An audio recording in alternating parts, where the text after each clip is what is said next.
ओम नमो भगवते वासुदेवाय नमः। दोस्तों, आज हम आपसे एकादशी महत्व और एकादशी व्रत कथा शेयर करने जा रहे हैं इस वीडियो के माध्यम से। तो एकादशी महत्व में कहते हैं, स्वर्ण दान, भूमि दान, अन्न दान, गौदान, कन्यादान आदि करने में जो पुण्य प्राप्त होता है एवं ग्रहण के समय स्नान दान करने से भी जो पुण्य प्राप्त होता है, कठिन तपस्या, तीर्थ यात्रा एवं अश्वमेधादि यज्ञ करने से जो पुण्य प्राप्त होता है, इन सब से अधिक पुण्य एकादशी व्रत करने से प्राप्त होता है। एकादशी के व्रत में श्री हरि विष्णु की कृपा और माता लक्ष्मी की कृपा सदा सब पर बनी रहती है। इस व्रत के प्रभाव से व्यक्ति, जिसके पितृ भी कुयोनि को त्याग कर स्वर्ग में चले जाते हैं, ऐसा एकादशी का महत्व होता है।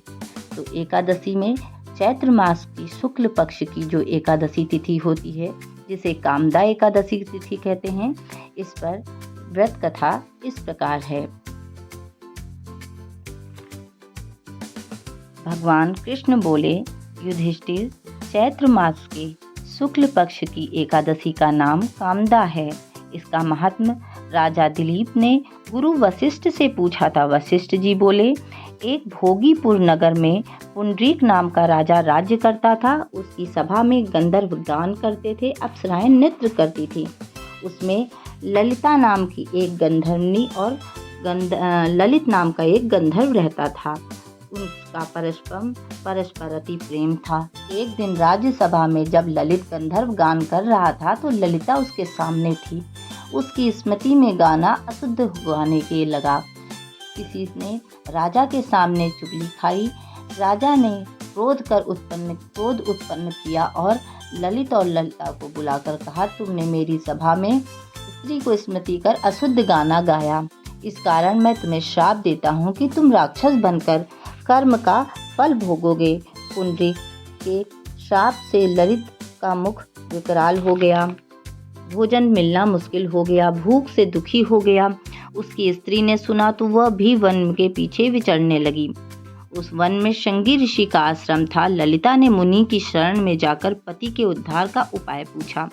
मुनि बोले, कामदा एकादशी का विधि सहित व्रत करके पति को अर्पण उसका फल कर दो, निश्चय ही वह स्वर्ग को प्राप्त करेगा। अतः ललिता ने कामदा एकादशी का व्रत रात्रि को जागरण कर दीप जलाए, प्रभु के गुण गाए। प्रातः ब्राह्मणों को दक्षिणा देकर भोजन खिलाया। फिर उसकी परिक्रमा कर पद पद में अश्वमेध यज्ञ का फल किया। ब्राह्मणों के सामने पति के अर्पण संकल्प कर दिया। उसी समय वह राक्षस योनि से छूटकर पत्नी सहित स्वर्ग चला गया। तो इस प्रकार तो कामदा एकादशी के प्रभाव से दोनों ही स्वर्ग को चले गए और उन पर श्री हरि विष्णु की कृपा सदा बनी रही। इस तरह से कामदा एकादशी के प्रभाव से भगवान विष्णु और माता लक्ष्मी की कृपा आप सब पर भी बनी रहे। इस व्रत के प्रभाव से सभी का कल्याण हो, इस भावना के साथ अब हम कथा का विराम करते हैं। अच्छा लगा हो वीडियो तो लाइक, शेयर एंड सब्सक्राइब करें। ओम नमो भगवते वासुदेवाय नमः।